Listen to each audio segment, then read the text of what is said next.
Well, good evening, everybody. It's great to see you. My name is Jonny. I'm the minister of the church that meets here.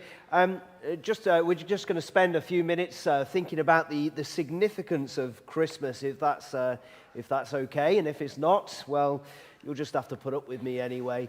Now, have you heard of the game called Whamageddon? Whamageddon. Have you heard of that? Anyone playing Whamageddon? A few yeses. There we go. Well, it's a game that's actually been running for a number of years. I've only heard about it for the first time this year, but every Christmas it's been running for about 10 years or so. You see, it's a bit boring hearing the same songs year after year, don't you think? Is it a bit tedious, when you go around the shopping centres and it's just the same songs year after year, especially when it's the bad ones, which is especially relevant in this game, because in this game, the song is almost the worst of them. Let me take you through the rules that we have. The first rule that we have, the objective is to go as long as possible without hearing Wham's Christmas classic, Last Christmas. And then the second rule is that the game starts on December the 1st and finishes at the end of December 24th. So you have 24 days to try and go without hearing Last Christmas. The third rule, this is important, it's only the original version that applies. You can enjoy the remixes and the covers all you want to. The fourth rule is that you're out as soon as you recognize the song. And then once you're out, you can post on social media using the hashtag Whamageddon. So I started out quite well. I was doing all right. I figured out how to block songs on Spotify. And so the kitchen speaker was no threat to me anymore whenever someone else was choosing the songs. Now, I thought I'd been caught out. I was scrolling through TikTok, and there came up the familiar intro, but it was okay, because it was a mashup with Limp Bizkit. And if you've not come across that, I highly recommend you look it up when you get home. It is rather entertaining. But I am out. It was actually last week at church that I was finally hit. We were setting up the back hall, and my wife just put on an old Christmas CD for background music, and the very first song that was on there was Last Christmas by Wham. I was devastated, but I eventually forgave her. Now, don't worry, if you are still playing the game, and if you're still in, more importantly, I'm not going to play the song for you. But let's have the lyrics on the screen, the lyrics of the first verse anyway. Last Christmas, I'm sure we all know it, I gave you my heart, but the very next day, you sold it on eBay. You gave it away. This year, to save me from tears, I'll give it to someone special. There we are.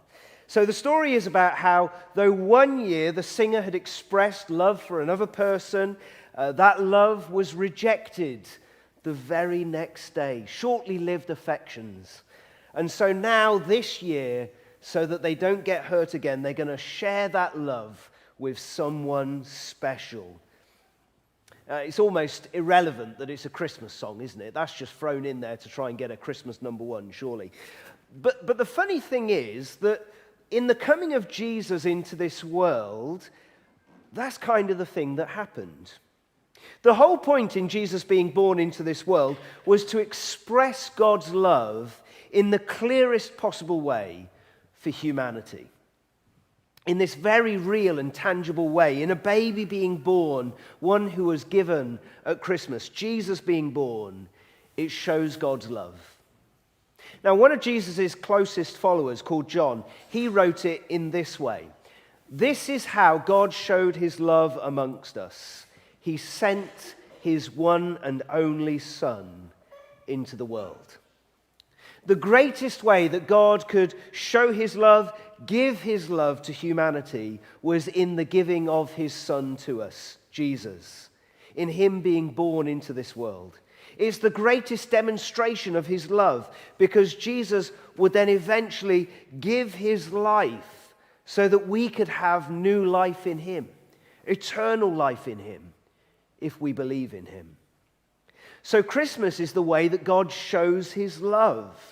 Christmas is God giving his love. It's the greatest act of love, the giving of Jesus, his life, and even in his eventual death for us. But like with the song, just as at Christmas love was given, well, an expression of love is also rejected. And so even though Jesus was given out of love, yet he was also rejected. In the reading that we had earlier, here's what else John said. He was in the world, and though the world was made through him, the world did not recognize him.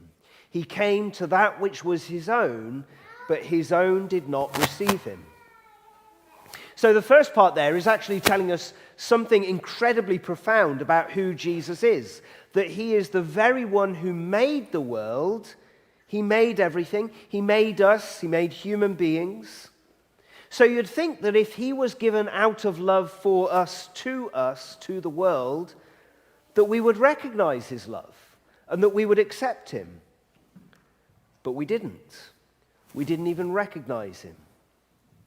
And then the very next line, it says that he came to his own, but his own did not receive him. And I think there's a Jewish aspect going on here. You see, Jesus was a Jew. And as God's chosen people before the time of Jesus, they were the people through whom God had promised that he would send a deliverer. So if anyone should have been ready to receive God's love, it should have been the people who had received all of these promises, the Israelites.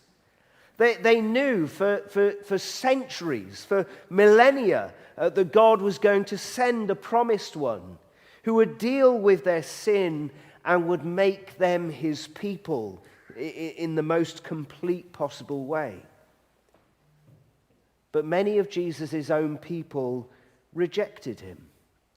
The people you'd expect to get it, they didn't get it. I wonder if you've ever had that experience. Perhaps there's someone in your life, maybe it's a really good friend, maybe it's a parent or a spouse, and you think they ought to know you the best. They ought to get you. But when they give you that Christmas gift, you realize, or you at least start to question, do they really know me at all? Now, at this point, be careful who you're looking at, because it might reveal more than you intend. Well, the Israelites, as God's people, they should have got it. They've been given instructions on how they are to live as God's people, how to be good people. They've been given all of these promises. So if anyone should have been ready to receive this gift, it should have been them. So the first Christmas, they were given God's heart in Jesus. And yet so soon afterwards, so many rejected Jesus, his love, and gave it away. Now, Jesus actually told a few stories that were along these lines. Let me tell you one of them. There was a man who was throwing a luxurious party, the best party ever. So he sent out all of these invitations to people that he wanted to come along. And when the party was ready, he sent out his servants to go and collect all of the guests and bring them to the party. But when the servants went knocking on the doors, everyone had these lame excuses as to why they weren't going to be coming to the party. So the man had showed the love in inviting them to the party, but when the opportunity came, they rejected his love. But it's at this point that the story gets really interesting. You see, rather than just giving up on his party or just enjoying it to himself, instead, he extended his love to other people. He told his servants, go out into the streets and invite the people who are really needy. Then he said, after they'd brought all of those in, just bring anyone in. Here's what he said. Go out to the roads, country lanes, compel them to come in so that my house will be full. This man had showed his love in setting up a party. The love had been rejected, and yet he wasn't going to let his love go to waste. He was going to extend the invitation to anyone who would come in to this feast. So if Jesus came into this world so that we could know God's love, so that we could live in his new heavens and new earth, which is the great feast of eternity, I wonder who would you expect to go? Who would you expect to be a part of that? Well, you'd expect that it would be people who were good. Surely good people are the ones who get to enjoy God's eternity. Surely they're the ones who will be welcomed in to God's eternal home. Just like you'd expect that all of those who'd received all of the promises from centuries before would be the ones who welcome Jesus. But here's the thing. Whether we will be in the new heavens and new earth is not based on whether a person is good enough. It's based on whether someone has received God's love in Jesus. Here's what John said again in that reading we had earlier. He came to that which was his own, but his own did not receive him. Yet to all who did receive him, to those who believed in his name, he gave the right to become children of God. So although many had rejected that offer of love, that gift of love, even though you would expect them to receive it, yet for anyone who would accept this offer, who would accept this gift of love in Jesus, for any who would believe in his name, they were made to be children who belonged in God's eternal home. You see, God will give his gift of love to someone. He will not let the gift of his Son go to waste. He will not let his expression of love be unappreciated completely. So he will give the gift of his Son to someone. And whoever those someones are will become among God's children, God's people. And that's whether they were Jewish, whether they were Greek. And as the people of God continue to grow, whether they were African, Asian, European, and eventually American or Australasian. It was whether they had heard about God's promises or whether it was something that was completely new to them. It was whether they were typically good or typically bad. Now, for us in the room, and for most people today, I think most people would say that they are what you'd think of as good people, which is a good thing, don't get me wrong. I would not want to discourage you from being a good person any more than I would want to encourage you to be bad. There'd be something very wrong with me if that's what I were trying to do. But to receive God's gift, to be under his love, and to be those who will enter into his eternal feast, it's not about whether we are good or bad. And actually, if we think we're good people and therefore we deserve it, then actually that can get in the way.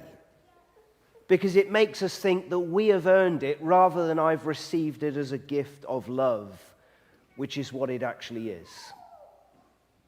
You see, instead it's based on whether we have simply accepted God's gift to us in Jesus, his expression of love. It's not about whether we've been good or bad. It's those who believe in Jesus' name, those who will trust in him, those who will accept his love. It's those people who become God's children and who get to enjoy his eternal party. Now, maybe in past Christmases, maybe even just last Christmas, you've missed out on God's love. Maybe it's because you simply didn't see what it was really about, what it was, or who it was directed to.